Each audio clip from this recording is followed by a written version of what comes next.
Quelle bonne idée de venir vous joindre à nous. Enfin, nous nous ferons connaître des Jedi. Enfin, nous aurons notre revanche. Vous êtes mon seul espoir.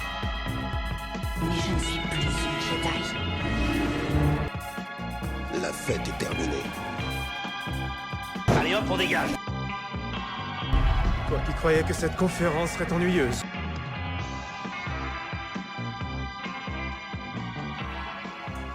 Bienvenue dans le podcast Le Premier Désordre. Nous voilà pour ce moment tant attendu que nous avions repoussé aux calanques hitoriennes. Un sujet du jour qui a ses partisans et ses détracteurs. Préparez-vous, ça va chauffer autour de la planète d'Atomir. Enfin, on ne posera pas le pied au sol de cette planète qui semble trop dangereuse pour faire régner le désordre. Et c'est parti pour le désordre des présentations. Alors il y a Angok, chasseur de primes Wookie, qui navigue entre l'amas de la gueule et les planètes du coin qui regorgent de coaxium, bon marché pour faire le plein de son vaisseau. Oui, tout à fait. Actuellement, c'est un peu la pénurie, donc j'essaie de faire au mieux. Donc bonjour à tous, très heureux d'être là aujourd'hui. J'ai appris qu'il y avait des nouvelles recrues peut-être à recruter dans l'équipe. Attention, là ça arrive. On va essayer de voir ce qu'il en est. Alors il y a Régnator qui ne va pas tarder, il va apparaître durant l'émission. En tout cas, notre général Schiss qui continue de monter en grade et avoir des contacts pour envahir un jour la bordure extérieure pour son plaisir personnel. Alors un grand merci à Alvi à la technique et qui nous prête son droïde GA97 qui enregistre le débat pour les archives de l'émission. Alors il y a bien entendu Adassa et Maître Sith qui adore d'Atomir et qui sent déjà l'influence des Sœurs de la Nuit revigorer sa force obscure. Enfin, je pense que tu les aimes bien, je ne sais pas. Les Sœurs de la Nuit, non, c'est pas trop, c'est pas trop ça. Ah ouais, c'est oui, les cousines éloignées peut-être un peu. Bonjour Dark Club, bonjour à tous, merci d'être là. J'ai rarement été aussi bon dans les présentations quand même. C'est pour varier, c'est pour varier. Alors, je me présenterai à la fin parce qu'avant tout, bienvenue à Zoé. Zoé Hutt, d'une famille très puissante qui a la main mise sur le système et la planète d'Evocar, la planète où les Hutt se sont installés depuis déjà bien longtemps. Bienvenue. Est-ce que tu pourrais nous dire comment Star Wars, qui es-tu et comment Star Wars a rejoint tes passions? Alors, qui je suis? Moi, je suis une Hutt qui trafique, comme tous les Hutt, des esclaves, des organes, des monstres, parce que c'est quand même bien marrant. Comment j'ai découvert Star Wars? Moi, c'est mon père qui en est fan, donc depuis tout petite. J'ai des livres, j'ai des Lego, j'ai des jeux, j'ai tout avec Star Wars, donc c'était un truc que j'aimais bien quand j'étais petite, j'étais contente d'y jouer, je passais des heures avec les vaisseaux. Et tu as regardé à ce moment-là, les films sont arrivés un peu après les jouets alors ou... Il y avait déjà les 3 premiers, donc 3, 4, 5. Ouais. Et après il y a eu la sortie des 1, 2, 3, donc moi que j'aime moins personnellement, je préfère les tout premiers. Ok, c'est marrant parce que t'es quand même de la génération de la prélogie pourtant. Ouais. Ah mais c'est marrant, comme ça c'est bien, la possibilité en plus. Moi c'est pas grave, je reste quand même du Mais j'aime côté les vieilles obscur. choses. Ah et puis t'as été... Est-ce que ton papa a aimé cette prélogie? La deuxième? Oui. Alors franchement, j'en sais rien. J'en sais rien, donc c'est pas lui qui t'a influencé, c'est ça que je voulais vous poser la question, c'était est-ce qu'il lui a dit mais non, c'est n'importe quoi et que t'aurais dit ouais c'est vrai, il a raison quand même. Non, d'accord. J'ai pas vu les 1, 2, 3, je les ai pas vus tout de suite. D'accord. Et les derniers, t'as été les voir Ouais, je suis allée les voir au cinéma au fur et à mesure. Ouais. Et là, à l'inverse, vu que t'avais pas aimé la prélogie, là ça... Franchement, ça allait. Ok. Ça va, j'ai bien aimé.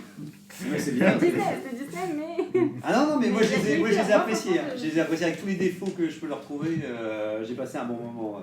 Ah bah, bienvenue à toi Zoé. Et nous sommes rejoints aussi par Sano, le droïde A9G. Alors, je vais te laisser peut-être te présenter parce que vous voyez que Zoé aussi avait sa présentation. Eh bien, enchanté, merci de m'accueillir. Du coup, pour faire une petite présentation, je suis un robot de forme humanoïde. Je suis pas fait pour aller dans les vaisseaux spatiaux. Je supporte très mal les vols, donc du coup, je reste uniquement sur Terre. Et mon but, c'est de superviser les systèmes informatiques des grandes sociétés ou gouvernements locaux. Et je suis une machine qui peut être achetée pour la modique somme de 7000 crédits. Donc, je n'ai aucune influence du côté obscur ou du côté de la force. Moi, ce qui m'intéresse, c'est les sous. Ah mais c'est bien, un robot qui aime les sous, c'est déjà pas mal. Là. L'offre est beaucoup plus intéressante que celle que tu nous fais toutes les semaines quand même. C'est quand même- 7000 crédits. Alors, je tiens à dire quand même, c'est quand même plus cher que ce que je vous mange d'habitude. Oui, mais c'est ça des dépend. casse-noisettes que tu nous vends. Ouais, mais Et ça dépend, je suis sûr que tu nous as déjà vendu des trucs plus chers. tout aller vers maximum vers 1000 crédits quand même. Attention, là il y a une proposition et en même temps, est-ce que Non, mais c'est à ça- l'heure, à 7000 crédits, combien de temps C'est voilà. un drôle Et de- accessoirement, je suis totalement reprogrammable selon mon créateur ou celui qui veut posséder mes données, tout simplement parce que je gère des banques de données très complexes et très fournies. Et mon but est de rétablir la vérité, du moins celle qu'on m'a programmée. D'accord, mais donc on peut te programmer pour que ce soit moins cher. Ça, il faudra s'arranger avec mon constructeur. D'accord, bon, il doit sûrement avoir quand même une protection. Et... La garantie constructeur, ça. Je pense que tout ce qui touche à l'argent, ça sera plutôt compliqué, mais après, choisir un organisme ou plutôt un ordre, je Voilà. pense que je peux me reprogrammer sans problème. En tout cas, et la grande question pour toi aussi, alors comment Star Wars a réussi à venir jusqu'à toi Et ben ça s'est fait assez naturellement avec la prélogie du coup, parce que moi je suis de cette génération qui a connu Star Wars avec la prélogie, donc je les aime beaucoup, malgré tout ce qu'on peut en penser, mais c'est nostalgique, Comme toi. plus qu'autre chose. Le 4, 5, 6, du coup pour mon époque a un peu mal vieilli, du coup j'ai eu beaucoup de mal à les regarder. D'accord, Mais je me suis forcé dans le sens où le 4 et le 5 c'était un peu long, le 6 était très bien. Et ensuite j'ai regardé le 7, 8, 9 et c'est un regret. D'accord. Au moins, voilà. Je C'est pense terminé sur un que, regret. je pense que d'autres émissions ont fait part de ces sujets, mais par exemple Rogue One c'est vraiment quelque chose que j'affectionne Ah. beaucoup. Ouais. Le 7 c'était une bonne prémisse, mais le 8, 9 pour moi n'ont pas suivi, du coup... En tout cas, ils t'ont pas complètement c'est- dégoûté de Star Wars parce que tu es Exactement. encore là aujourd'hui. Donc ça va, Exactement, heureusement, et c'est juste par amour de la science-fiction, mais j'ai personne de ma famille qui aime particulièrement Star Ah ouais. Wars, donc du coup c'est Ok. vraiment juste... personnellement j'ai accroché, j'ai des potes qui ont accroché, donc Le du coup... premier désordre, c'est un peu ta famille maintenant. Voilà, voilà j'ai enfin rejoint la famille Star Wars, Et tout c'est gratuit pour la famille. sauf mes services. Voilà, c'est ça. Voilà. Et voilà, il ne mélange pas affaires, famille et tout ça. Non, si vous voulez des informations, ça va vous coûter un bras. Je comprends. Je commence à mettre mes crédits de côté alors et tout. Et d'ailleurs, j'en profite aussi, je tente ma chance. Hitorien, brocanteur d'espace Zarklog, c'est voilà. Cette semaine, je vous ai ramené devant les starters une représentation algorithmique du temple de Yavin. C'est très décoratif et ça bouge très lentement. C'est un peu, donc c'est plutôt des chiffres et des choses qui bougent mais qui sont censés représenter le temple de Yavin. Donc c'est 455 crédits galactiques. Matrix, voilà, Ouais, si tu veux associer une image, tu pourras avoir, mais ça reste sur place quoi. Ça fait un peu, ouais, mais on fait pas, c'est pas de la cascade, ça reste un peu en lévitation comme ça. J'ai envie de le détruire aussi, si, donc... Ah voilà, je savais qu'en disant que c'était le temple d'Yavin, il y avait pas de moyen de. je le prendrai alors pour le préserver. Bien, bien. Je note, c'est pour faire monter les enchères, trouver un objet lumineux ou sombre pour les prochaines émissions. Eh bien, moi, je pense que c'est Dassaï plutôt qui reprend la chronique encore cette semaine pour le sujet. Parce que le Wookie était encore en hibernation et du coup, il m'a dit de prolonger encore. Alors, c'est bien, voilà. Il est dans la carbonite. Non, il est mort. Quelques réparations sur le vaisseau aussi. Ah, ça, voilà, c'est ça. Le temps est précieux. D'accord, bon ça y est, nous y sommes. Alors, il aura fallu 3 lignes de texte, quelques chorégraphies de combat et beaucoup de maquillage pour qu'un personnage de la menace fantôme, presque anecdotique vu son temps d'écran, devienne un des antagonistes préférés de toute la saga. Vous aurez tous reconnu le cousin de Freya qui était venu enregistrer une émission avec nous, le Zabrak de Dathomir, l'assassin de Qui-Gon, j'ai nommé Dark Maul. Alors pour ceux qui n'ont vu que l'incroyable et parfaite trilogie, et d'ailleurs vous pouvez vous arrêter là, vous me direz évidemment qu'il est sous-exploité. Mais spoiler alerte, son histoire ne s'arrête pas là. Que ce soit sur d'autres formats audiovisuels ou dans les livres, l'apprenti de Darth Sidious apparaît à de nombreuses reprises. À tort, à raison. La question se pose, puisqu'on ne s'est pas contenté de lui faire une backstory, mais aussi une post-story. Bon alors je suis pas sûr que ce soit un terme scénaristique officiel, du coup on va plutôt appeler ça une résurrection. Alors certains crient à l'hérésie, d'autres au génie. Et en plus de retracer son parcours aujourd'hui, on pourra également réfléchir au fait qu'il y a si peu de personnes qui ont le choix de vivre la vie dont ils rêvaient. Et si vous aviez eu une deuxième chance, qu'auriez-vous fait ? Feriez-vous de nouveaux choix ou laisseriez-vous vous mener par votre désir de vengeance ? Tant de questions, mais surtout une à laquelle le premier désordre s'apprête à répondre. Dark Maul, personnage sous-exploité ou surexploité ? Délibération et verdict maintenant. Ah bah c'est bien, encore une fois tu résumes bien déjà ce petit personnage. Je tiens à préciser. Petit par là. Oui voilà, non je ne dirais pas petit effectivement, j'aurais pas dû commencer. Alors j'ai oublié de faire le tour de table tout à l'heure par rapport aux news de Star Wars, mais on en le fera la semaine prochaine, alors sauf si voilà, en avant le sujet. Donc je ne sais pas qui veut prendre, on peut faire un tour de table déjà, peut-être de Dark Maul même dans l'épisode 1, qu'est-ce que vous en avez pensé? Je ne sais pas qui. Si personne ne parle. Vas-y, allez, c'est parti. Ah ouais, d'accord. Allez. Dark Maul, un vaste sujet, non? C'est un personnage qui était très intéressant, prometteur en tout cas. Visuellement, il en a posé, il était mystérieux et inquiétant. Un jeune chien fou. On a découvert que le but, effectivement, c'était que ce soit un personnage d'horreur dans les designs initiaux. Mais au final, effectivement, son très court temps de présence dans l'épisode. Moi, en tout cas, au premier visionnage, je me souviens au cinéma, quand je l'ai vu mourir à la fin, je me suis dit, ah mais il meurt, c'est tout, c'est fini. Il a très peu parlé, on l'a pas beaucoup vu, il était intéressant et rien quoi. Et effectivement, dans le suivant, il est plus là, il est remplacé. On m'a cru qu'il reviendrait pas. Déçu. Oui. Donc quand je l'ai vu revenir, je me suis dit qu'il y avait un potentiel. Le problème, et on va en débattre, c'est que pour moi c'était un retour intéressant, mais ce qu'il en a été fait par la suite, c'est vraiment très étrange. On a vraiment l'impression qu'il voulait le faire revenir, Filoni entre autres, mais sans avoir prévu pourquoi. C'est-à-dire qu'il n'a pas une évolution constante et progressive, il apparaît par épisode, par-ci par-là. Entre les deux, il lui arrive des choses, on ne comprend pas trop. Il va vers quelque chose, vers autre chose. Il évolue d'une façon pas linéaire, mais pas aboutie à mon avis. Ouais, c'est très étrange. Et toi Zoé Moi, comme il l'a dit, je trouve que c'est un personnage qu'on impose visuellement. Je pense que la moitié de l'intérêt du personnage, c'est justement que... Son maquillage. Ah mais vraiment, parce que, je sais pas, il a du charisme, enfin il en impose, genre c'est un car design qui est cool, du coup en tant qu'artiste, franchement je le trouve vraiment bien. Après c'est clair que dans le film, moi la première fois que j'ai vu le film, je me suis à peine rappelé de lui, c'est juste quand les gens m'ont parlé, justement parce que ils en parlent parce qu'il est stylé. Mais dans l'histoire, c'est clair que... il fait pas avancer... Il fait partie du décor, on le voit pas beaucoup. Un décor qui attaque en tout cas. Un coin de table qui peut être agressif. Oui, c'est clair. Mais donc clairement, dans le film, en tout cas, sous-exploité parce qu'il aurait pu être intéressant. Par contre, faire une post-story, je pense que c'était quand même une erreur. À la limite, faire une backstory, expliquer comment est-ce qu'il en est arrivé là, pourquoi pas. Par contre, déjà rien que la facilité de non, il est pas mort, il a été cybernétisé. Ça sent un peu le cliché et puis c'est pas. Ouais, c'est sûr, c'est déjà un retour un peu étrange, on va pouvoir en parler aussi. Ouais, donc moi je suis pas. Puis après, alors j'ai toujours pas vu Clone Wars et tout ça, donc j'ai pas vu son retour, j'ai uniquement lu à ce propos.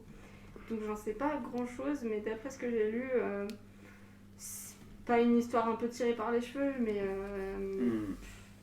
enfin c'est un personnage dont ils ont fait perdre de l'intérêt au fur et à mesure. Ouais, qui pour toi perd de sa superbe, justement plus on... Et toi Angok Alors pour moi, je me souviens quand je suis arrivé première fois ici au podcast, il y avait Adasai qui m'avait demandé selon toi c'était quoi le personnage le plus sous-exploité. Et j'ai répondu Dark Maul parce que pour moi c'est vraiment un personnage qui m'a marqué, puisque j'ai vu le premier film quand j'étais assez jeune. Je me souviens même d'avoir demandé pour Noël le sabre avec la double sortie sur les côtés, je trouvais ça tellement stylé. Et j'avais été très déçu quand je l'avais vu mourir dans le premier film. Et tu l'as eu le sabre ou pas? Oui, je l'avais eu, oui. Mais c'était pas terrible, hein. Il y avait besoin d'énormes piles et ça partait en 5 secondes. Mais, c'est le côté double sabre, là, il aurait fallu 18 piles. Ah ouais, non, c'était... C'est l'arnaque du côté obscur, ça. Exactement.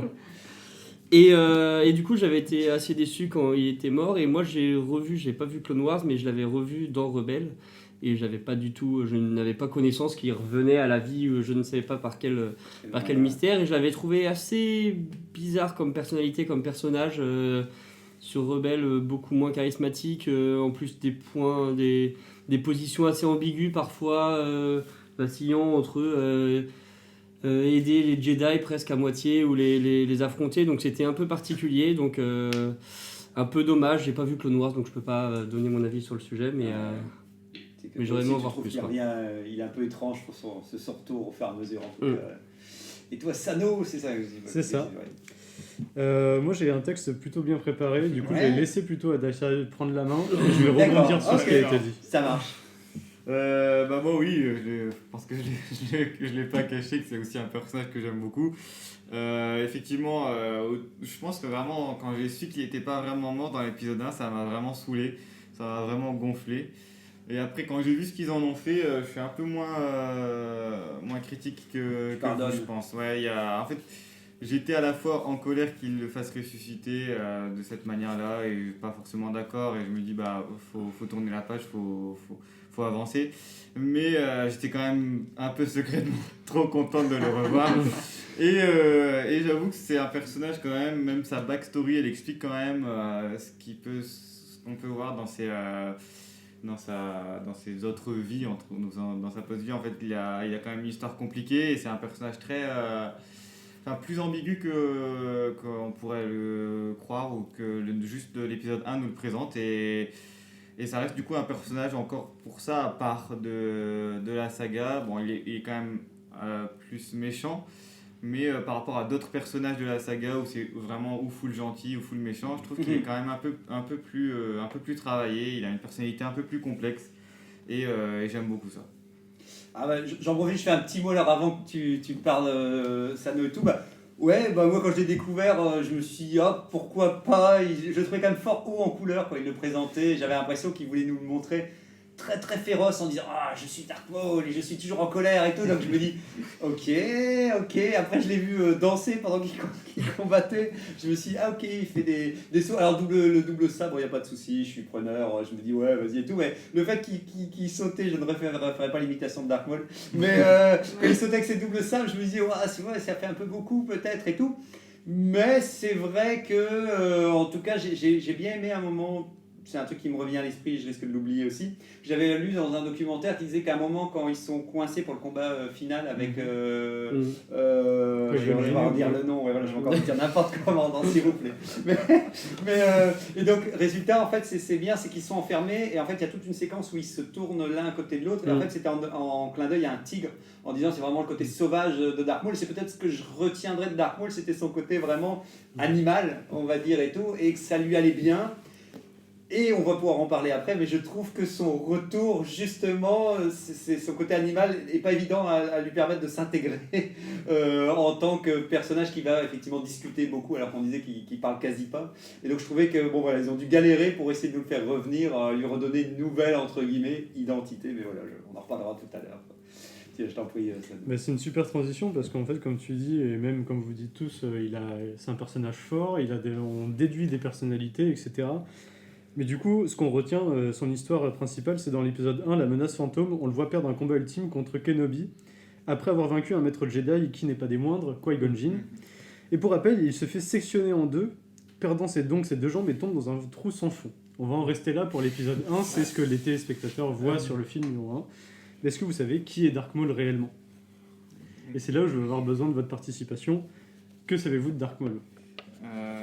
Il a des cornes sur la tête. C'est très bien, il a des cornes sur la tête, c'est une particularité, c'est un mâle Zabrak, donc c'est une race humanoïde qui se distingue par deux choses, donc les cornes légères sur la tête, et autre chose, il a deux cœurs. Il a quoi ? Deux cœurs. Il a deux cœurs. Les mâles Zabrak ont deux cœurs. Voilà, donc ça ne sert strictement à rien dans l'histoire, mais vous le savez, les Zabrak ont deux cœurs.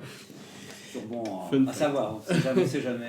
Donc Maul, son nom d'origine n'est pas Dark Maul. Dark Maul, c'est son alias qui a été donné par Dark Sidious, justement. Donc Maul, il est né sur Dathomir, et donc comme tout le peuple de Dathomir est fondé sur des principes de confrérie, donc il y a les Sœurs de la Nuit, et pour les hommes, c'est les Frères de la Nuit. C'est un peuple qui est particulièrement sensible à la force nativement. Donc c'est-à-dire que c'est des très bons réceptacles pour en faire des apprentis Jedi, ou au contraire, dans l'ordre. Sa mère, bizarrement, sa mère biologique, est humaine. Et malheureusement, on n'a aucune information sur son père, et lui non plus, parce que le père, une fois qu'il a fait ses affaires avec la mère, doit décéder, comme le veut la tradition, dans les Sœurs de la Nuit. Comme les araignées, comme la veuve noire. Exactement.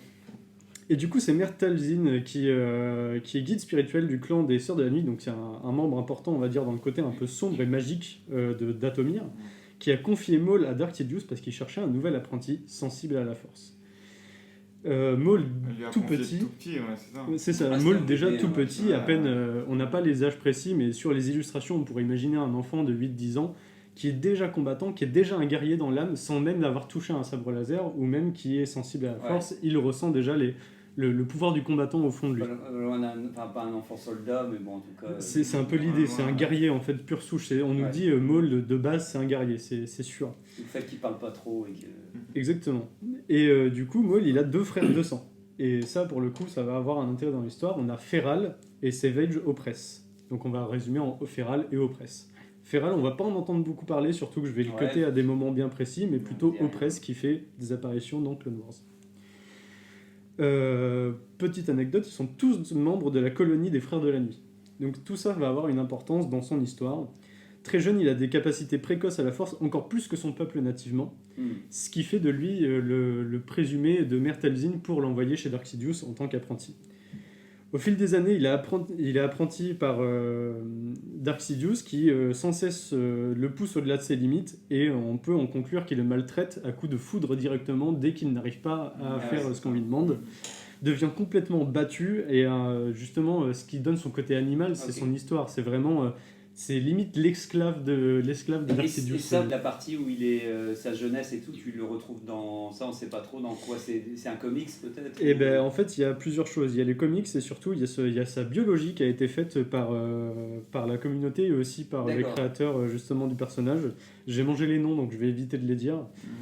Et du coup, ce qu'il faut retenir, c'est que Dark Maul a son nom grâce à Dark Sidious, justement après l'avoir entraîné, parce que Dark Sidious a pour réputation de tuer ses apprentis quand ils ne sont pas à la hauteur.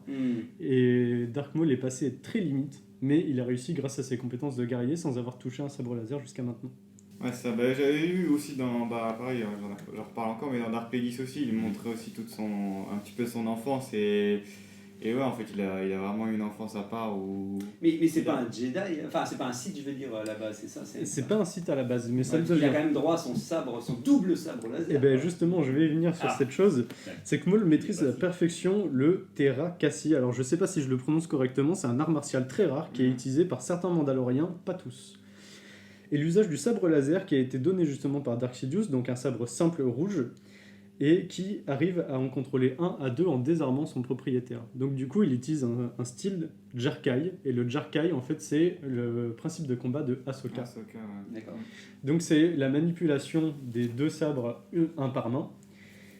Du coup, le style Jarkai est assez rare, il favorise la multiplicité des coups, et l'imprévisibilité aussi. Il n'y a que 2 personnages emblématiques qu'on connaît qui font ça, c'est Ahsoka et Anakin quand ils se combattent contre des Sith.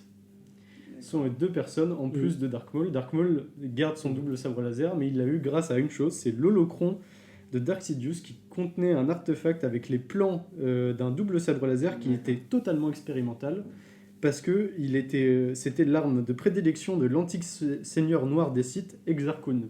Donc, pour faire un aparté, Exar Kun, il était né en moins 3200 et quelques, et Dark Maul apparaît en moins 52. Donc il y a 3000 années d'écart entre les deux, et ils arrivent à reconstituer un double sabre laser, et c'est le seul de cette époque à avoir un double sabre laser. Ouais, c'est bien qu'ils ont associé quand même que ça existait déjà, enfin qu'il l'a pas sorti de sa poche, entre guillemets, c'est bien. Et donc du coup, on a fini pour toute son histoire de son origine, et je vous laisse me dire maintenant qu'est-ce que vous pensez de l'exploitation de ce personnage, maintenant qu'on connaît un peu ses origines. Bah, après, là, je pense que de toute façon, il a plusieurs périodes. Je pense qu'effectivement, comme tu dis, ça nous a permis, merci déjà de savoir un peu son origine, quoi. Surtout de savoir d'où il vient. Et c'est vrai que c'est pas mal dans Clone Wars je me souviens qu'on voit un petit peu le fait qu'il est réceptionné par, je relisais, qu'il était réceptionné par l'empereur justement qui vient le chercher. Même à un moment, j'avais oublié ça, qu'il y avait un épisode. Et j'avais cru lire aussi qu'il le volait même à... Ça va même plus loin que ça va au-delà de la rébellion. En fait, c'est plutôt une association un peu inattendue pour échapper justement à une péripétie qui va lui arriver dans sa deuxième vie. D'accord, dans sa deuxième vie et tout. c'est vrai qu'en tout cas, on peut en arriver qu'on est arrivé à la conclusion qu'il avait été coupé en deux au moment où moi je C'est vois ça. un épisode coupé un personnage coupé en deux. J'ai l'impression qu'on m'a bien dit, il ne reviendra pas. J'ai l'impression que ce plan, il était fait pour me dire, Oui. tu ne le reverras pas, ce personnage-là. Et je ferai même un lien avec la prélogie. C'est que pour moi, j'ai l'impression que, vu qu'il racontait l'histoire, il voulait raconter l'histoire de Dark Vador qui allait devenir l'ultime méchant, j'ai l'impression que toute la prélogie est une succession, comme on en avait parlé, vite fait, deux méchants qui viennent un peu s'incruster comme le comte Dooku, comme Grievous, et que j'ai toujours l'impression qu'ils font tous un peu le jeu de combien de temps il va rester sur un incroyable talent, et que chacun arrive en disant allez, tu peux t'en aller, et tout ça et tout, dont Darth Maul faisait partie avant d'annoncer Dark Vador, l'ultime méchant de cette Et pourtant, encore une fois, celui qui a prévu visiblement de ramener Dark Maul, c'est Lucas lui-même. Donc c'est lui qui l'a fait disparaître, mais il a eu pour plan à un moment d'en faire le grand méchant. Alors ça, je sais pas si quelqu'un sait à partir de quand George Lucas aurait été motivé de le faire revenir, parce que ça c'est une partie obscure je trouve, parce que c'est vrai qu'on en parle, c'est Filoni comme je disais qui est revenu pour le remettre dans Clone Wars, et sous l'impulsion effectivement peut-être d'un George Lucas qui était partant, donc qui est-ce que Filoni était déjà partant pour réutiliser ce personnage? En fait moi j'ai l'impression qu'il y a eu un moment, plein de gens se sont dit « Ah mais il est génial ce perso, c'est dommage qu'il est resté que 3 minutes à l'écran ». Et que j'ai l'impression que, pour moi je l'associe à Boba Fett. Boba Fett pareil, plein de gens se sont dit « Oh il a l'air trop bien, mais et vu qu'on n'en avait pas vu beaucoup, on avait trop envie de le revoir en disant « Merde, c'est pas possible, on va en faire quelque chose et tout ». Et je pense qu'à un moment ils se sont décidés à la refaire revenir, mais qui je pense que j'imaginerais sous l'impulsion des fans en disant ça fera plaisir à Dasai, à plein de monde, ça fera plaisir à plein de monde si on le revoit parce qu'il a été sous-exploité, quoi. Et après... Pour moi, Lucas, ça a été plus que juste faire plaisir. Parce que, envisager d'en faire le méchant de sa nouvelle trilogie. Ouais, mais tu penses que ça c'est pas arrivé après en disant oh bah tant qu'à faire, je vais l'utiliser pour ma nouvelle trilogie? Peut-être, mais en tout cas, lui, c'était plus. Faire plaisir aux fans, c'est plus justement faire un caméo ou redonner un petit rôle. Que là, se dire, je vais en faire vraiment le méchant derrière, qui aura un impact aussi grand que l'empereur. Il n'avait plus d'imagination, George Lucas, il a pris ce qu'il faut. Il commençait à se dire oh mais Dark Maul, allez c'est bon, on va le prendre. Le pire, c'est la fin qu'il collait dans Rebelle où il meurt comme une merde. Alors là, la fin, oui, tout ça, ça va être aussi un autre pan de notre conversation. Mais surtout aussi de son passage dans Solo, qui donne quelque chose de radicalement, pour moi, différent de ce qu'on a vu jusqu'à maintenant, quoi. Vraiment, tu as l'impression que c'est deux personnages différents, qui ont suivi deux itinéraires différents. On peut peut-être parler de sa carrière, en tout cas, oui, on peut commencer à faire son plan global de carrière et voir, après à son retour, alors justement... où il est revenu, j'avais oublié qu'il était quand même passé, c'était 2 ans dans cette décharge là. 10 ans, ouais, tu vois, c'est après quand j'avais 10 ans quoi, 10 ans. Là. Ouais, et c'est vrai que là c'était peut-être intéressant, c'est que là ils avaient rendu le personnage un peu fou aussi. Bah ça c'était hyper bien fait, parce qu'il a un dialogue très confus, je suis même pas sûr qu'il parle. Il se parle un peu à lui-même comme Gollum. Mais ouais, c'est plutôt bien fait. Bon après les gens à Rennie c'est un peu spécial, mais ouais, c'est ça, comme en fait il a été récupéré, c'est ça, dans le trou, finalement il s'est retrouvé dans des trucs à ordures ou je sais pas quoi. Et... C'est le monde reculé de l'auto-mineur qui est une décharge galactique justement où il a vécu pendant 10 ans. Mais comment il est arrivé là-bas? Il s'est tracé tout seul les petites jambes surtout. Et en fait il est tombé dans ce fameux trou sans fond, et en fait il s'avère que c'était une décharge, donc ça se trouve Qui-Gon Jinn est aussi dans une décharge, mais on ne le sait pas encore. D'accord, mais il n'a pas pu revenir lui. Et en fait le bloc de la décharge de Naboo a été déporté sur justement la planète l'auto-mineur, et dedans c'est un peu un monde un peu cyberpunk démodé on va dire, où il arrive à trouver justement un vieux module de droïde où il va prendre les papates et puis se les coller directement. Ce qui n'est pas évident, parce que je trouve que ça aurait été mieux que ce soit quelqu'un d'autre qui le maintienne en vie, parce que j'ai l'impression que la volonté de rester en vie, c'est aussi parce que... Enfin, je ne sais pas, mais ça donnait l'impression qu'il était en mode... tu vois, t'as pas l'impression qu'il s'est dit ouais je vais me refaire des pattes et comme ça je vais partir d'ici, et t'as l'impression que justement il restait dans son truc en disant de toute façon j'ai échoué, j'ai raté et tout, et qu'il était vraiment dans un côté... j'ai tout raté, mais en même temps, j'ai quand même envie de rester en vie. Dans une décharge. Il y a des raisons à ça. Plutôt, on lui a donné des raisons à ça. C'est le côté Sith où justement il vit que pour aller détruire ses objectifs, etc. Où il a été formé vraiment à la haine des Jedi et de l'ordre. Et du coup, c'est vraiment son objectif principal. Et il y a aussi un peu la magie des Frères de la Nuit qui fait qu'il y a des prédispositions. Voilà, il y a on nous dit très clairement dans les textes de Dark Maul, on nous dit très clairement qu'il y a de la magie de Talzin et de la confrérie de la nuit. Mais c'est là où on se dit il aurait dû se construire des ailes plutôt que des pattes d'araignée pour partir et pas Des ailes de mouche. Des ailes de mouche, ouais.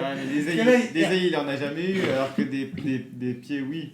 Ouais, du mais coup, il fallait remaîtriser tout un truc. Ouais, mais 10 ans à faire l'araignée dans une décharge. Non, mais je pense qu'il était mu par cette haine, comme tu dis, et puis par la vengeance d'Obi-Wan, et à un moment, ça le travaillait tellement. Et après, voilà, dans la décharge telle qu'il la montre dans Clone Wars, c'est vrai que, comme tu dis, il y a des êtres vivants qui errent en fait dans cette décharge-là, ils savent pas trop comment s'en sortir. C'est vrai que c'est quand même son frère qui vient le motiver à quitter cet endroit, donc on peut imaginer qu'il n'avait pas son impulsion propre et que c'est quand même quelqu'un d'autre qui, au bout de 10 ans, dit... D'ailleurs, je ne sais même pas pourquoi le mec a mis 10 ans à aller le retrouver dans une décharge. Dans l'histoire, c'est la mère Talzin qui dit à Opress, va chercher ton frère, il est là-bas, il est en pleine dépression, allez, va le chercher. Le mec s'est dit, ouais, j'irai plus tard, j'irai dans 10 ans, j'irai le chercher. Il perdait complètement la raison, du coup, et là, il devenait complètement fou allié. Ça, c'est vrai que c'est, comme on dit, c'est la partie intéressante parce que ça le fait passer d'un personnage qui était hyper déterminé, à une sorte d'énergie incroyable, à un personnage qui limite est plus prêt à refaire surface et à ne plus exister dans l'univers Star Wars. Et c'était encore la partie, je trouve, la plus intéressante parce que limite, oui, voilà, il veut pas vraiment faire son retour et que c'est un peu, on lui a dit, allez, maintenant tu repars en piste, et qu'il a pas trop envie, quoi. Pour ceux qui ont vu Clone Wars, il a beaucoup de temps d'écran par rapport à... Parce que je ne l'ai pas vu, moi, Clone Wars. Il a quelques arcs, ouais. Alors déjà, il est sur la pochette de la saison 5, ou je ne sais plus, il a eu droit à la pochette, je fais non. Souvent, quand Clone Wars, ça fonctionne beaucoup en arc narratif qui dure 2, 3, 4 épisodes. Et donc, du coup, ouais, je sais pas, il doit être dans 4 ou 5. Et il y a eu sa grande tête sur la pochette. Donc ça... Magnifique pochette. Donc ça voulait dire tu vas en manger du Dark Maul parce qu'on est trop... après ils en ont fait un effet de surprise, hein. Ils l'ont tenu comme quelque chose de vraiment emblématique au moment où ils ont fait l'annonce pour dire c'est le retour de Dark Maul. Je me souviens que c'était vraiment... ils étaient fiers de son retour, quoi. Ils se sont dit quand même... mais du coup je pense que c'est quand même plutôt bien parce qu'on n'a pas... Contrairement à d'autres personnages, comme pour l'instant, justement Boba Fett, où là, au moins là, il est revenu, mais on a tout de suite une explication. Après, qu'elle soit convaincante ou non, c'est à voir. Mais au moins, je trouve que c'est pas l'un des pires retours de la saga ou l'un des pires retours du cinéma. Puisque, ouais, t'as tout de suite une explication, t'as tout de suite un contexte, t'as tout de suite quelques épisodes. Et le retour de Palpatine. Voilà, qui était encore un autre retour. Voilà, on est pire après, heureusement. Moi, ce qui m'embête, c'est que ça soulève vraiment tout le principe qui, moi, me dérange le plus au cinéma. C'est cette capacité qu'on a eu souvent avec des longues sagas fleuves comme Dragon Ball, par exemple, des choses comme ça. Et encore Dragon Ball s'en amuse beaucoup et tout ça. Mais c'est qu'il y a un moment, il y a une volonté pour une série qui s'étend de se dire et si on faisait revenir des personnages qui ont succombé dans telle saison pour les faire revenir. Et pour moi, c'est toujours jouer un peu avec le feu, c'est toujours un peu risqué. Et il y a une époque, c'était pas si régulier que ça, donc d'une certaine manière, ça faisait plaisir de voir revenir un personnage qui était mort. Mais je trouve qu'à un moment, ça a été un déclic personnel, c'est qu'à un moment, t'en peux plus dans une série quand tu dis « Ah non, vous me faites pas revenir encore ce personnage, non, il est mort, c'est tout, c'est comme ça. » Et donc maintenant, j'avoue que je suis assez intransigeant quand on essaie de me refaire revenir un personnage, parce que j'ai l'impression que la mort, pour moi, c'est une étape ultra importante de la vie. Et que j'ai l'impression que dire que tout ça est un peu inconséquent et qu'en fait tu dis oh bah non on peut mourir mais en fait non on n'est pas mort, il suffit de faire un petit truc et tout, ça dédramatise beaucoup ce moment qui est quand même hyper symbolique de la disparition, dont le problème de l'empereur, de se dire de réinvestir tout. C'est même si effectivement pour Dark Maul c'est moins un problème parce que pour finir il était tellement peu à l'écran que ça engendre moins de problèmes que l'empereur, etc. Parce que tu peux dire limite, bon bah voilà. Mais j'avoue que moi, quand on me fait ça, il y a toujours une part de moi-même qui dit non, c'est tout, fallait le laisser où il était et me recréer. J'aurais été moins choqué par exemple, il y a eu son frère, comme disait Sano, qui existe. Et ben le fait qu'il y ait son frère qui veut perpétuer sa vengeance, qui vient un truc, ça me dérange beaucoup. Moins classe. Hein. Oui, alors effectivement, c'est un autre problème. Effectivement. Tu as déjà vu des visuels ou non? Même pas. Les verts, il n'est pas encore tout à fait mûr. Il est un peu plus clair, oui. Ah oui, bah déjà, c'est Il est pas mûr. Et ils ont voulu faire, tu sais, limite, ils ont voulu lui montrer que c'était genre Dark Maul en moins de muscles, moins de tout, et voilà pour dire genre. Il est quand même plus baraque, non, il est plus caisse au contraire. Ah ouais, merde. Il était à la salle. Ah ouais, elle est plus basse, elle est plus basse. En tout cas, ils ont fait moins intelligent encore que. Si les verts, faut bien ça pour compenser. Ouais, c'est ça. Par contre, au niveau du combat, c'est vraiment une calamité par rapport à Dark Maul. Ouais, en tout cas, ils ont voulu le montrer comme un sous-Dark Maul quand même. À la fin, c'était la volonté de se dire s'il est mieux que Dark Maul, pourquoi il irait le rechercher? Et donc, il y a quand même toujours cette volonté d'en faire un second couteau et tout ça. Mais en tout cas, voilà, je préférais une passation, je préfère toujours les passations ou un moyen de. Et puis voilà, il y avait il y a des Amrak, il y en a plein, il y en a eu un, on peut peut-être en remettre un autre et tout, mais voilà, enfin, je sais pas ce que vous en pensez. C'est vrai qu'on en rigolait il y a 3 semaines quand il y avait la cousine de Dark Maul ici présente autour de la table, qui nous avait présenté une théorie qui s'est avérée juste. C'est que dans Star Wars, quand il y a un personnage qui tombe dans un trou, finalement on sait qu'il va revenir parce que il ne meurt pas vraiment. Et c'est vrai que quand je l'avais vu dans Rebelle, je n'avais pas vu Clone Wars, je ne savais pas du tout que c'était expliqué. Ça m'avait beaucoup dérangé de voir que ça avait été remis là, comme ça. On ne savait pas du tout comment il était revenu et tout.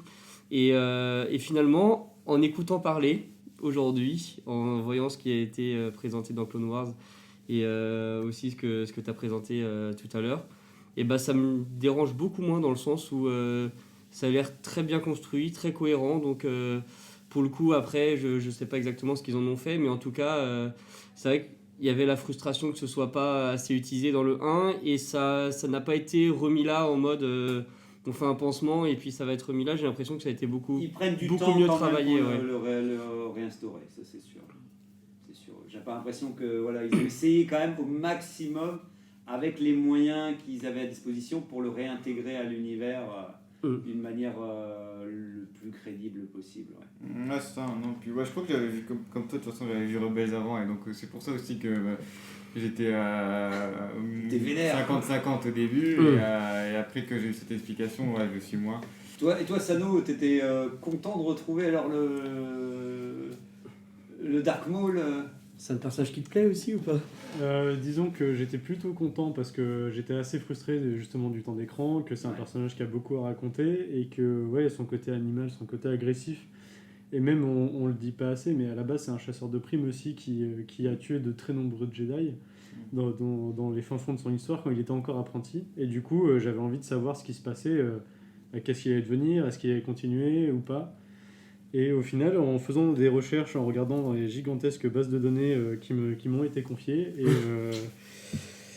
il y a beaucoup à dire par rapport au film. Donc si on se contente au film, pour moi c'est un personnage sous-exploité. Mais si vous voulez bien, je peux vous raconter ou résumer son histoire pour savoir. C'est un peu la deuxième partie, là où c'est la post-résurrection du coup. Ouais, voilà, comme ça. Après sa résurrection. Et si vous voulez, je vais essayer d'aller au plus vite parce qu'il y a quand même pas mal de textes et je vais faire des pauses entre les deux pour qu'on puisse s'arrêter sur 2-3 points.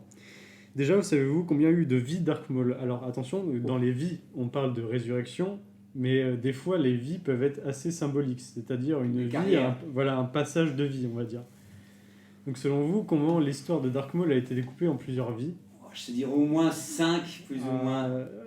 Selon les fans et selon mes sources, il y aurait 2,5 vies à Dark Maul. Il y a le 5 dedans. Pourquoi on parle de la moitié? Tout simplement parce qu'il y a un moment où c'est assez tendancieux, où dans Clone Wars on va nous dire que c'est normal, et dans d'autres sources on va nous dire que c'est pas normal.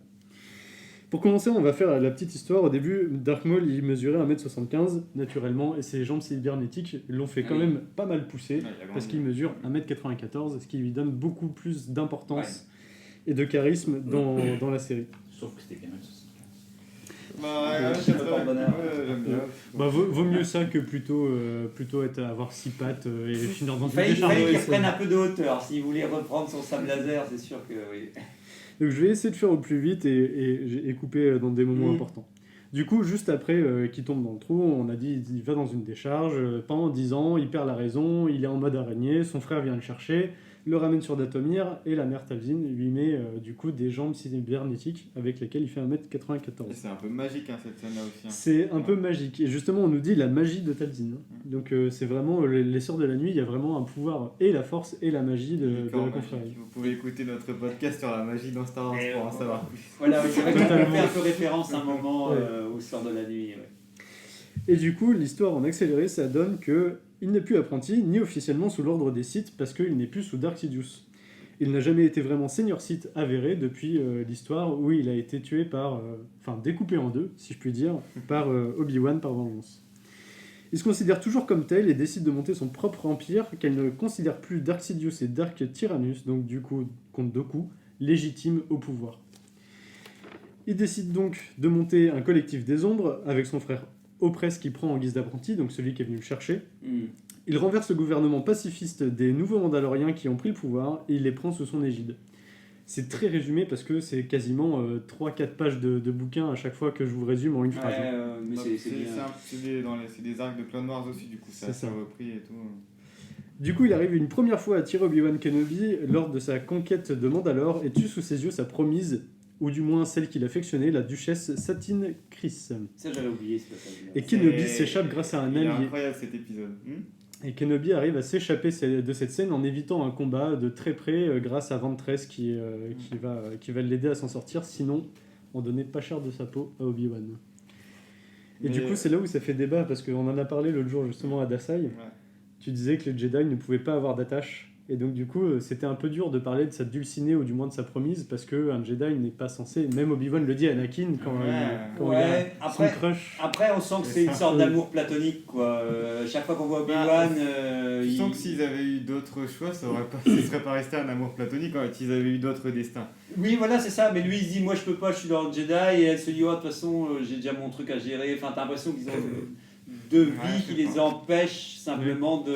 C'est ça qui était beau, c'était limite sentir que... L'amour impossible. Voilà, c'était l'amour impossible et... L'amour et la mort du devoir. Et de sentir et de montrer, je sais plus si on en avait parlé dans les podcasts, mais moi ce qui m'avait fasciné, c'était de montrer un Obi-Wan qui voit à l'inverse sa promise, en tout cas sa moitié symbolique, en tout cas qu'il aurait aimé vivre sa vie, qu'il était amoureux quand même, parce que ça se voit, mourir devant ses yeux et ne pas succomber trop à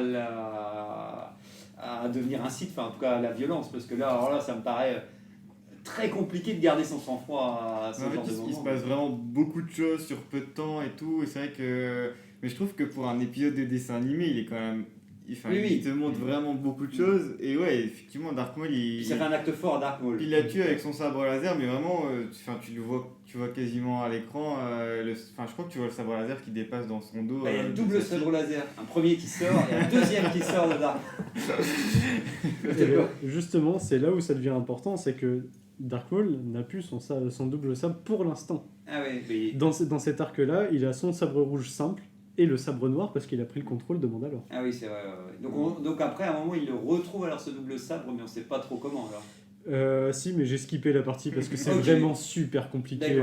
Non, c'est par curiosité parce que vu que tu as fait les recherches, je suis toujours curieux de me dire c'est vrai, s'il l'a récupéré en plus, je vais dire ça, c'est certainement une grosse bêtise, donc je vais volontairement skipper le truc parce que je me suis pas assez renseigné sur l'affaire. Dark Maul a-t-il vraiment récupéré son sabre? Et en plus, je crois même, juste pour ajouter que quand il a pris le contrôle de Mandalore aussi, du coup, c'est là aussi, tu vas peut-être faire le lien avec son ancienne vie, mais pour avoir le contrôle de Mandalore, il s'est associé à plein de justement empires de contrebande ou des cartels ou des choses comme ça, et il les a tous rassemblés. Et je pense que c'était l'Aube écarlate. C'est le collectif des ombres. J'ai dit Mandalorien tout simplement parce que c'est quelque chose qu'on connaît tous et qui nous parle, mais il y a de très nombreuses populations. Et il prend quasiment, je dis bien quasiment, le contrôle de la bordure extérieure. Donc en fait, il entoure carrément l'Empire Galactique quasiment à lui tout seul. Mais c'est pour ça que C'est super bien tes transitions. Dark Sidious sent que justement Dark Maul prend de l'importance et d'ailleurs continue de l'appeler Dark Maul alors qu'il n'est plus Senior Sith. Donc on voit que Dark Sidious reconnaît l'importance et même son autoproclamation de par son pouvoir. Et il décide, et ça embête un peu Dark Sidious parce qu'il avait des plans pour embêter l'Empire Galactique, etc. Et il voit que Dark Maul est en train de l'embêter, donc il a dit bon allez, je vais aller le voir, je vais lui mettre 2 tartes et puis hop, on passe à la suite. Il remballe. Et du coup il décide d'y mettre fin en duel à mort, sauf que Opress s'interpose, Opress meurt, Dark Maul avec son sabre noir et son sabre rouge est maîtrisé par les éclairs de Dark Sidious qui a démontré sa force bien supérieure, et du coup il décide d'en faire son esclave comme quand il était apprenti. Donc c'est à dire que la dernière scène qu'on voit à l'écran, c'est vraiment Dark Sidious qui le maltraite complètement, qui en fait un prisonnier limite. C'est là où justement on parle de 2,5. Pourquoi ? Parce que dans certaines sources on nous dit qu'il semble mourir du combat tellement qu'il est torturé et qu'il en décède et les foudres le maintiennent en vie parce qu'il a son double cœur, etc. Mais vraiment qu'il est à l'agonie totale, et donc certains nous disent résurrection dans un second sens, et d'autres sources nous disent que c'est simplement une torture et qu'il devient prisonnier complètement de Dark Sidious, où il va l'enfermer pendant quelques temps. Comme tu disais, c'était même en tout cas une fin symbolique, vu comme tu dis, il perd sa capacité à gouverner pour C'est ça, en fait il a fait vraiment, si on reprend dans l'histoire, il a combattu contre Obi-Wan, il s'est fait défoncer, il tombe dans un trou, il revient, il remonte son empire, et là, et paf, Dark Sidious arrive et il met 2 tartines et hop, c'est réglé, ça devient un esclave. Donc là, en fait, il y a vraiment une ascension pour faire calme plat d'un coup, et il perd son frère qui l'a remis sur le droit chemin. En plus, donc c'est pour ça qu'on parle un peu d'une demi-vie, c'est vraiment un arc complet de sa vie. Donc là, on a eu les 2 premières vies, on va dire. La première où il a subi un peu en étant gamin, en allant jusqu'à Obi-Wan, et la deuxième vie où il a fait son ascension. Et la 2,5, c'est plutôt... là, en fait, il n'est pas vraiment mort, il est dans une mauvaise passe, on va dire, où il va faire un peu profil bas pendant un petit temps. Mais déjà, il va reprendre. Rien que le fait d'avoir vu Dark Sidious aussi, ça l'a aussi rechamboulé dans sa tête, parce que l'épisode aussi, il est très bien. Je défends beaucoup Clone Wars, mais parce qu'il discute avec Dark Sidious, et tu sens, au départ, quand il discute avec son frère, c'est plus du tout son maître, il est plus du tout Sith, et rien du tout. Et après, à un moment, quand il revoit Palpatine qui se déplace pour lui, pour le tuer, là, il appelle maître en fait devant son frère, et je pense que je suis plus sûr trop, mais je pense même qu'à un moment il dit qu'il n'est pas contre un nouveau partenariat ou un truc comme ça, ou alors il se considère toujours un peu comme son élève, et tu vois vraiment, il a des lacunes affectives et psychologiques monstres. Ça collerait en tout cas avec l'idée, comme on disait, qu'il l'a élevé depuis tout petit, et que d'une certaine manière, sa seule famille, c'est aussi Sidious, mais Sidious il lui dit non en fait, moi j'ai continué de créer j'ai plus besoin de toi, quoi. Il dit non, il a trouvé un autre apprenti, il a fait sa vie. C'est ça. Ça fait très enfant qui cherche la reconnaissance de exactement. C'est ça. Toujours trop d'attente en plus. C'est Kylo Ren. Voilà. Non, mais c'est vrai que c'est exactement ça en fait. C'est même étonnant que c'est ça qui est intéressant, c'est que j'ai l'impression que c'est des passages qui sont hyper importants dans la construction du personnage et qui sont vraiment chouettes, mais ce qui m'embête, c'est que c'est ça qui est dommage, c'est que c'est toujours un peu relégué le temps d'un épisode, d'une partie d'un épisode, alors qu'en fait ça a tellement d'impulsion que ça aurait envie d'être sur le devant de la scène, et qu'il y ait tout un truc assez ample autour de ce passage de qu'est-ce que de la reconnaissance familiale, comme tu disais Zoé, et du père, qui est une relation quand même hyper intéressante entre Palpatine et lui, qui on doit toujours le sous-entendre en sous-texte, ou quand toi Sano tu nous le remets en contexte et tu relis tous les choses ensemble pour qu'ensuite on se dise mais ouais, quand même c'est vrai que tout est relié. C'est pour moi juste dommage que ça voudrait que ce soit encore plus sur le devant de l'écran, plus qu'un épisode, quoi, ou une partie de l'épisode en tout cas. Et du coup à la fin même Palpatine lui dit non, je vais pas. Je dis c'est ta transition peut-être aussi. Il dit qu'il va pas le tuer et qu'il a d'autres projets pour lui en fait. C'est ça. Il dit qu'il a d'autres projets pour lui et veut le recruter, sauf que, et là je vais clôturer sur le dernier acte de Dark Maul, où justement il arrive à s'échapper. Encore une fois, je vous épargne tous les détails, mais grâce à ses forces mandaloriennes, il retourne sur Mandalore. Il y a un combat sur Dathomir, mais je l'ai volontairement passé parce que c'est quand même très très conséquent. Et c'est Ahsoka, qui est encore Padawan à l'époque, qui démantèle le groupe de confrérie du collectif des ondes, en faisant Dark Maul prisonnier encore une fois. Donc en 2 temps, il arrive à être 2 fois prisonnier. Et sauf que Maul profite de l'ordre 66 qui a été déclenché par Dark Sidious pour s'en échapper encore une fois. Il fait profil bas. Avec l'aide d'Ahsoka, hein, je pense. Oui, Ils sont tous les deux. Et justement, on retrouve ce symbole un peu plus tard. Quelques années plus tard, vu qu'il a fait profil bas, il part en quête de savoir sur Melakor, je sais pas si je le dis bien, ou Melachor. Malachor. Malachor, où il profite d'un Jedi et son apprenti pour retrouver la trace de son ennemi juré, contre qui il a toujours le goût amer de la défaite, Obi-Wan. Et donc il profite d'un Lotien qui est une race pour avoir des informations. Et du coup, il apprend que Obi-Wan est en exil sur Tatooine après l'Ordre 66. Et du coup, il décide d'aller mettre un terme à sa vengeance. Et je me permets de vous lire, terminer son histoire, le passage de sa mort. L'attaque de Kenobi passa donc à travers la poignée de l'arme de Dark Maul, le coupant en 2, mais laissant surtout une plaie mortelle au niveau de sa poitrine. Maul, choqué, s'aperçut de sa blessure. Contrairement à la dernière fois, les 2 extrémités du sabre restent parfaitement fonctionnelles. Il les éteignit, puis s'effondra à genoux, puis Kenobi le rattrapa avant qu'il ne puisse complètement tomber au sol et le maintient. Dans son dernier souffle, Maul demanda à Kenobi si le garçon sur lequel il est veillé était l'élu. Kenobi acquiesça et précisa que c'était bien lui. Maul semble accepter la mort dans son effet, persuadé que le garçon les vengera de l'empereur. Et il nous vengera tous. Et donc du coup, Dark Maul, son histoire a duré 52 ans. 52 ans. Ah, voilà, il est plutôt bien constant à 52 ans. Alors je vois que je l'avais même pas vu, mais déjà le timing nous prend. Déjà on arrive tout doucement à la fin de l'émission, comme quoi on s'en rend pas compte tellement ça passe vite. Donc c'est peut-être l'occasion de pouvoir relever ce qu'on disait, la fin de la carrière de Maul que tu viens de nous expliquer. Voilà, en gros on a vu voir toute sa carrière. Est-ce que vous en pensez? On va faire un tour de table sur est-ce que la fin de sa carrière vous a plu, et donc sa conclusion, son point final, en attendant peut-être encore une résurrection. Mais ça, ce sera peut-être pour un prochain podcast. Donc je ne sais pas qui veut commencer. Alors, Radiator, Radiator, c'est reparti. Ton résumé m'a pas mal éclairé parce que ça met une cohérence que je trouve manque dans les séries et dans les films. C'est pris dans le désordre et franchement c'est compliqué à suivre. Donc là ça devient mieux. On n'a rien compris. Ici on n'a rien au premier désordre. Parce que vraiment j'ai du mal avec sa fin. Cette espèce de rédemption qu'il vient chercher auprès de Kenobi, parce que c'est un peu ça. Hein. Puis il cherche quand même la vengeance. Tu sais pas, il va se venger. Et juste après, il se dit oh bah en fait je ferais bien. Il meurt un peu facilement et là il est heureux de savoir que le potentiel élu va le venger en quelque sorte, alors que c'est pas le but. Enfin, c'est flou. La fin reste pour moi trop chaotique. Mais sinon c'est un personnage qui méritait de revenir quand même. D'accord, donc c'est bien. Tu as apprécié ce tour. Moi j'ai un problème avec les retours, hein. Comme tu l'as dit, de toute façon c'est trop facile de dire je tue quelqu'un et hop en fait il était pas mort. Mais ça lui fait perdre, parce que la mort c'est clair que c'est un truc super important, comme dans Rogue One, hein. Si on me disait maintenant en fait ils ont survécu. Oui. Donc passer ce problème de retour, au niveau de la fin je suis un peu mitigée parce que c'est vrai qu'on comprend pas trop.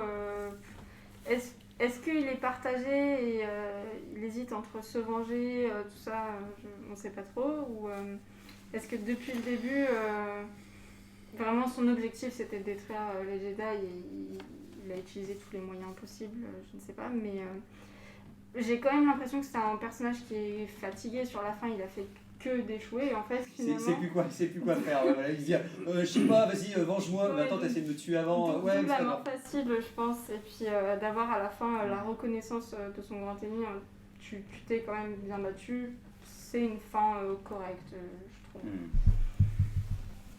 trouve. Oui, pour savoir si Dark Maul a été sous ou surexploité, je ne connaissais pas toute son histoire et je pense pas que ce soit le personnage qui soit le plus sous-exploité de la série. Finalement, en fait, il y a pas mal de choses autour de ce personnage-là.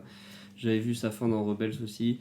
J'avais pas trop apprécié. C'est vrai qu'on sent que il a peut-être été gratté jusqu'à la moelle, ce personnage-là, et qu'on savait, on voulait le faire finir. Donc finalement, il a été exploité comme il se devait de l'être, je pense.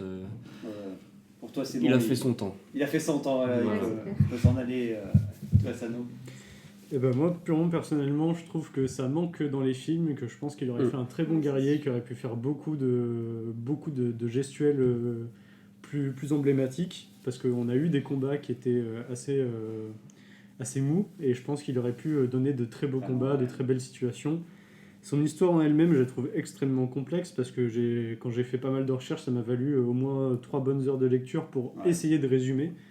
J'ai peut-être dit des bêtises au fur et à mesure de mon résumé, mais j'ai essayé de synthétiser au maximum, parce que chaque arc narratif est très complexe et très complet aussi.